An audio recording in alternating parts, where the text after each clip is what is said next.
A very lovely evening to you and welcome to Tuesday Evening Sunset News. In this half-hour show, we bring you the latest news, stories from the community, economic indicators, tomorrow's weather, as well as sport. I am Diana Master.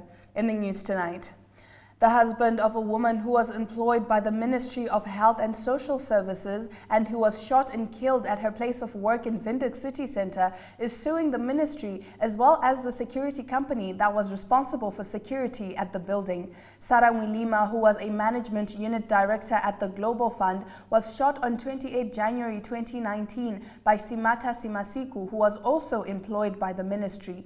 Mwilima died on the spot in her 8th floor office in the city centre when Simasiku shot her around 11 o'clock. Fred Mwilima is suing for damages amounting to almost 18 million Namibian dollars on behalf of himself and the couple's 2 children for patrimonial damages, damages for loss of consortium, and emotional shock. The new Sekkeldane substation, currently under construction close to Swakopmund, is hailed as one-of-a-kind multi-million-dollar infrastructure. This was announced during a recent media briefing event at the construction site by Fritz Jacobs, Nampower COO. According to him, the project forms part of the ongoing upgrade of the Nampower bulk electricity supply to Irongo Red to enable the utility to meet current and future electricity demand. The construction of the Sekkeldane substation building is estimated at 65 million Namibian dollars, while the design and construction of the 2 parallel 132 kilovolt overhead power line is estimated at 60 million Namibian dollars. The procurement, installation and commissioning of all high voltage equipment, power transformers and protection, automation as well as control system equipment is estimated at 180 million Namibian dollars. The Parliamentary Standing Committee on Human Resources and Community Development held a public hearing with the Public Service Commission with regards to fake qualifications in the public sector. The PSC answered questions of the committee and proposed new ideas on how to prevent people with fake qualifications on entering the public sector. After the PSC's presentation, the committee had the possibility to ask new questions and criticize the proposals. Spirit, a 5-year-old Mary, was stolen in Ocho from a farm. The owners and police investigation led to her remains being found in Gorigas, some 130 kilometers away. The 4 men accused of her theft and slaughter are in custody, while the woman accused of selling her meat is not arrested. Bail was denied. To date, government has only fully implemented 25 resolutions of the 176 resolutions of the Second Land Conference, which took place almost 5 years ago in 2018. This was revealed by the Prime Minister Sarah Kugongelwa when she motivated her proposed budget of 394 million Namibian dollars for the operations of her office for the 2022 to 2023 financial year. The high-level committee on the Second Land Conference met quarterly to review implementation on the Second Land Conference resolutions. To date, of the 176 resolutions, 25 resolutions are fully implemented, while 133 are ongoing. The rest were in existence by the conference time, she said. Now, despite widespread recognition of efforts to promote gender equality in all sectors of Namibian society, the steep rate of violence against women and children continues to alarm most Namibians. A review of women-related perceptions from the 2021-2022 Afrobarometer survey in Namibia, titled Amid Progress on Women's Rights, Namibians see gender-based violence as a priority issue to address, concluded that most Namibians are optimistic about work towards gender equality in the country. However, violence against women and children continues to be a major concern. Now, after the break, we will be taking a look at community news, and we focus on the We Are San People project. Stay with us.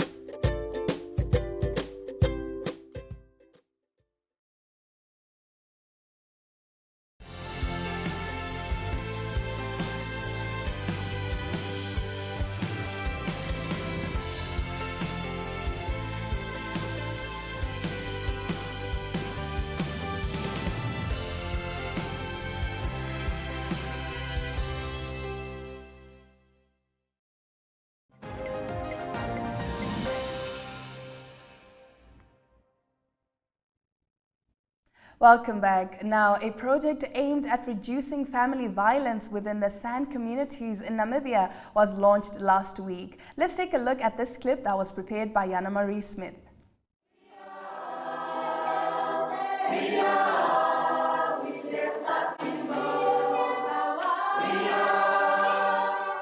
Last week, the Women's Leadership Centre, in partnership with the Embassy of Finland, launched a new project titled Reducing Family Violence in San Communities. The project is being implemented by community leaders, women and men, in 6 San communities across Namibia. The project launch was preceded by a training workshop for community leaders on all forms and types of family violence, the impact of family violence, the causes, attitudes, behaviors, and cultural norms that are driving family violence in San communities.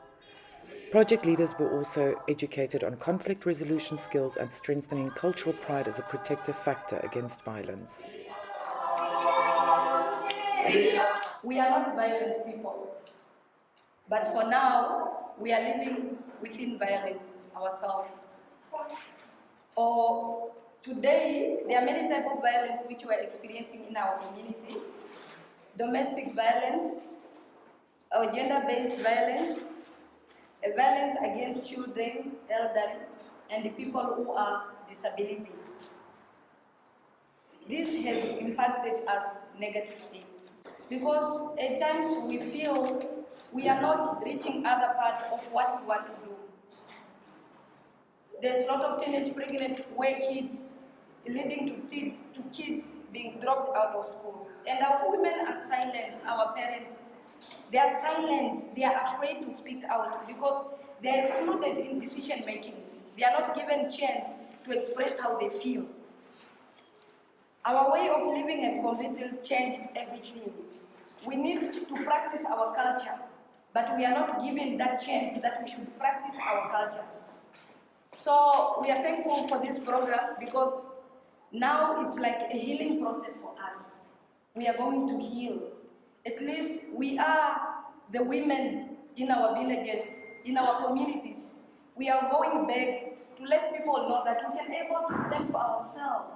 We can say no to this happening of every day. We are suffering of violence. Now we want to stop it and say from here, no anymore violence. Because we want also to go in front and stand with the other tribes. We have seen that there is a very important need for us, especially the San men, to come on board and help solving the problems we face in our community. We cannot do this by ourselves. Development of our communities must go together also with the development of men. This is not only a women's issue. In our story of the day, we look at the Brakwater meeting on the extended boundaries tariff. But first, a quick break.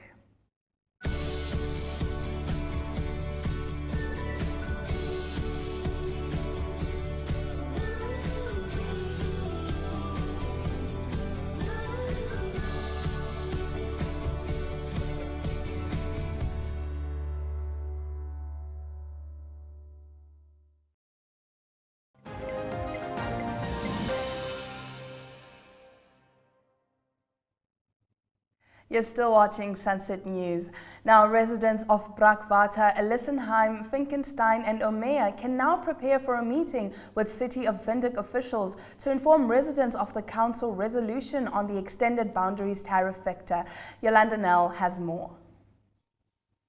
Residents of Brakwater will finally have a meeting with representatives of the City of Windhoek regarding the extended boundary tariff factor or property tax. According to one resident, they have waited about 2 years to have discussions with the city.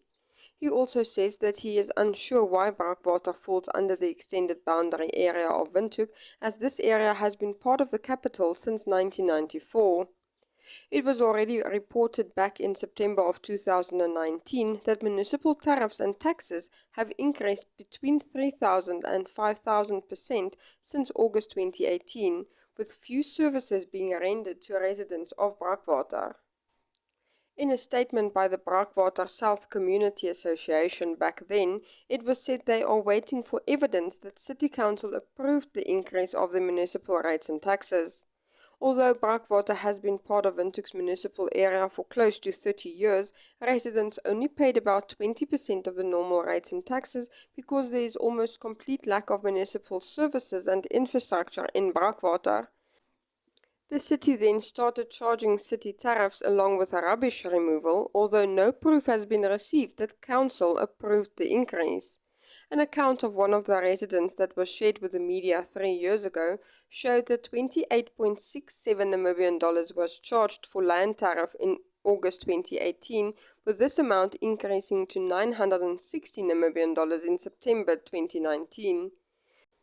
The Brakwater South Community Association also feels strongly that the City of Windhoek has spent considerable time, effort and funds to rename streets in the capital, but has neglected to name streets in the Greater Brakwater area or include this area on the official street map of Windhoek. The meeting between the residents of Brakwater and city officials will take place at the Elisenheim Recreation Area on Monday the 25th of April from 3 p.m. A meeting for residents of Finkenstein and Umeya will also take place on the 29th of April from 11:30 at the council chambers. Now, in our economic news, we will zone in on how the expected increase in interest rates by the Bank of Namibia will affect the ordinary Namibian. This and more after the break. Have you received a loan from NSFAF? NSFAF loan is the same as any other loan. It must be paid and settled. NSFAF has a set of guidelines on how you can repay your loan and become debt-free. Therefore, it is important that you, a former beneficiary and a responsible Namibian, show your patriotism by helping pay back your loan and thus helping NSFAF become a revolving fund for the benefit of future potential students. By failing to pay back your NSFAF loan, you risk being blacklisted or having a court order against you. So arrange with the fund to pay back your loan today. For more information on how you can repay your loan, visit our website at www.nasfaf.na or visit our Facebook page or Twitter. Do the right thing and hashtag #paybackthemoney.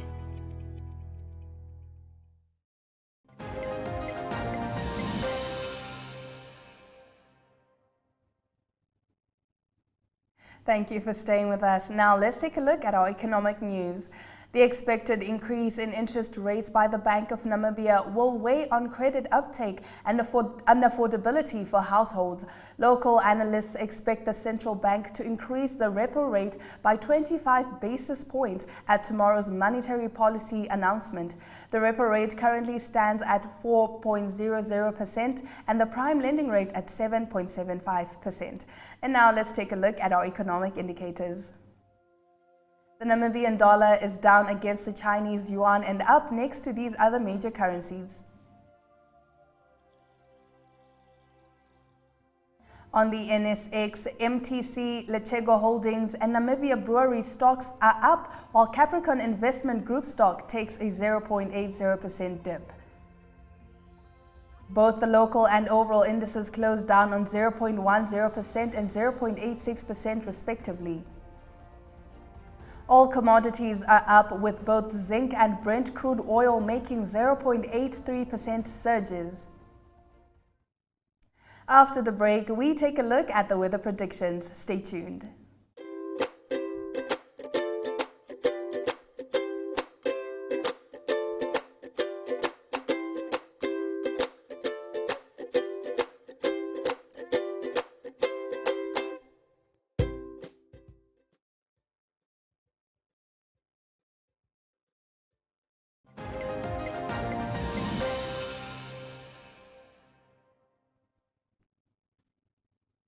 Is it rainy? Is it going to be sunny? I don't know. Let's take a look at the weather predictions. Rains will grace Katima, Rundu, Enana, Oshakati, Ruakana, Tsumeb and Ochuarongo as they can all expect thunderstorms. Enana is the hottest in the country at 35 degrees. Walvis Bay can look forward to partly cloudy conditions and a minimum of 14 degrees, while Ariamsvlei and Oranjemund will be sunny with a maximum of 31 degrees. Now, in the international news slot, we focus on South African President Cyril Ramaphosa blasting vigilante groups for harassing and attacking migrants. Stay with us. Go far with Paratus. Go further with Paratus Fiber. Paratus, offering high-speed, reliable fiber connectivity, starting from only 599 Namibian dollars per month. Unlimit your lifestyle and visit na.paratus.africa for more information.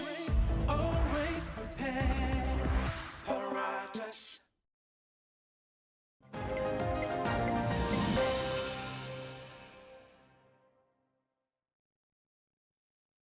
Welcome back. Now, South African President Cyril Ramaphosa has blasted vigilante groups for harassing and attacking migrants, likening their behavior to strategies adopted by the apartheid regime to target black people. Last week, a 43-year-old Zimbabwean man, Elvis Nyati, was attacked by a mob and set alight by a group of vigilantes searching for foreign nationals in Diepsloot, a township near Johannesburg. The vigilantes had gone door to door demanding to see people's identity documents after 7 people in the township had been murdered the previous weekend. On Wednesday, hundreds of residents protested against rising crime rates in Diepsloot, accusing police of failing to contain crime, which they blamed on undocumented immigrants. We have seen people being stopped on the street by private citizens and being forced to produce identification to verify their immigration status, Ramaphosa said in his weekly newsletter on Monday. This was how the apartheid oppressors operated. Under apartheid, black people were forced to produce a dompas, which was a passport-like document that restricted their movements, and if they could not do so, they were jailed. Ramaphosa warned that neither the vigilante groups nor politicians inciting local communities to attack foreigners would be tolerated. The murder of the 7 South Africans in Diepsloot was a tragedy, he said. The loss of life is deplorable, as is the killing of a fellow African from Zimbabwe, allegedly at the hands of vigilantes, Ramaphosa said. But he warned, today our anger may be directed at nationals from Zimbabwe, Mozambique, Nigeria, or even Pakistan, and tomorrow our anger may be directed at each other. The president warned that scapegoating migrants for poor service delivery, unemployment, and crime could ignite xenophobic violence. Attacking those we suspect of wrongdoing merely because they are foreign national is immoral, racist, and criminal. In the end, it will lead to xenophobia, he said. Now, if you're a sports lover, after the break, we'll be back with sports news, taking a look at cricket, athletics, and boxing. See you after this short break.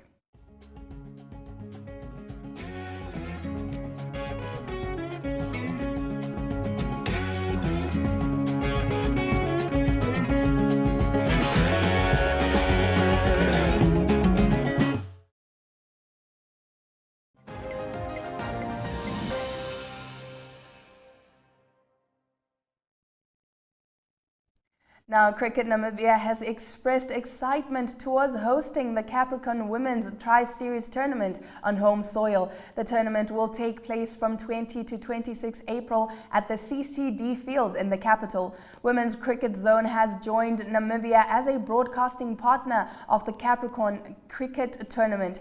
The Tri-Series is aimed at improving the Eagles' ICC T20 World Rankings. Cricket Namibia CEO Johan Mueller says hosting the competition is a privilege and it is such an honor to host a tournament of such nature. The series will see Uganda, Zimbabwe, and Namibia battling it out for top honors.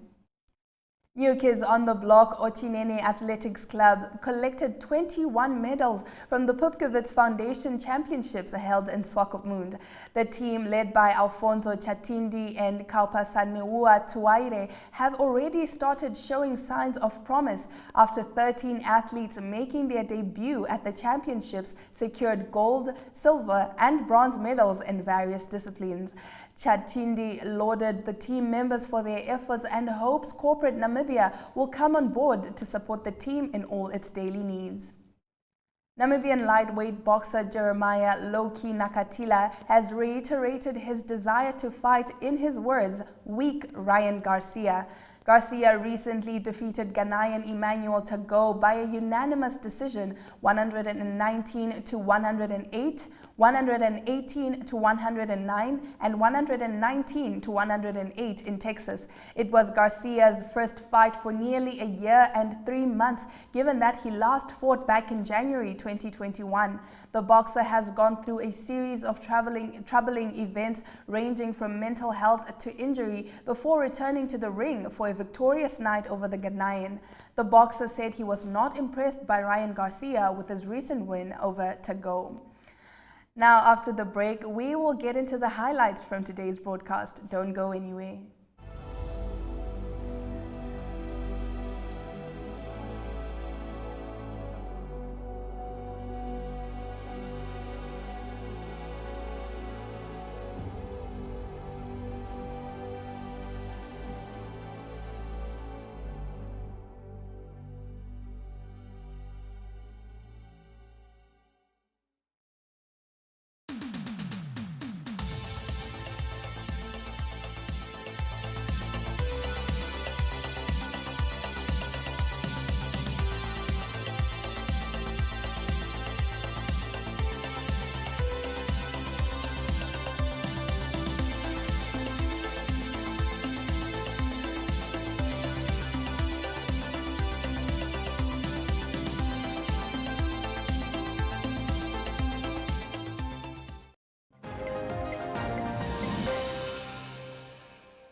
Welcome back. Now, if you didn't get a chance to catch our top stories tonight, here are some of the highlights.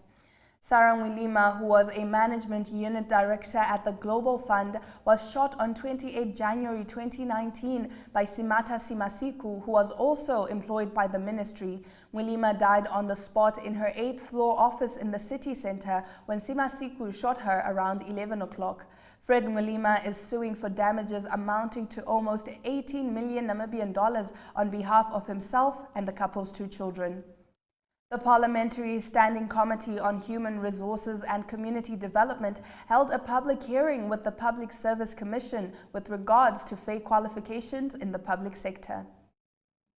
To date, government has only fully implemented 25 resolutions of the 176 resolutions of the Second Land Conference, which took place almost 5 years ago in 2018. This was revealed by the Prime Minister Sarah Kugongelwa when she motivated her proposed budget of 394 million Namibian dollars for the operations of her office for the 2022 to 2023 financial year.